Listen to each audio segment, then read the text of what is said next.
पार्टीचे कार्यकर्ते आणि ज्येष्ठ मान्यवर, खरोखरच महात्मीने सांगितल्याप्रमाणे आपण कुणावर टीका टिप्पणी न करता आपल्या विकासाच्या जीवावर, माननीय आमदार साहेबांनी जे आपल्याला कामं दिलेत आपल्या गावातली, त्या कामाच्या जीवावरच आपण मतं मागायचे. आणि मतं मागत असताना आपले उमेदवार सुशिक्षित उमेदवार आहेत.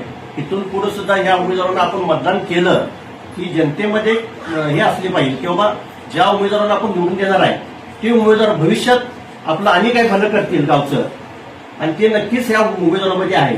सुशिक्षित उमेदवार असल्यामुळं नक्कीच यांच्या हातून आपल्या नरवाडगावचा आणि बेडगावचा विकास होणार आहे, मी खात्रीदायक इथं सांगतो. आणि आपल्या सोबतीला मारुती आहेत, मारुती म्हणजे मारुतीच आहे,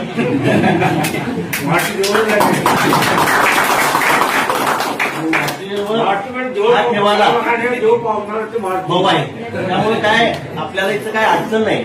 नरवाडा गावाबद्दल भरपूर मतदान होईल असे काय म्हणजे काय अडचणच आपल्याला वाटणार नाही. आणि तुमच्या बरोबरच तुमच्यापेक्षा जास्त मतदान 2 नंबर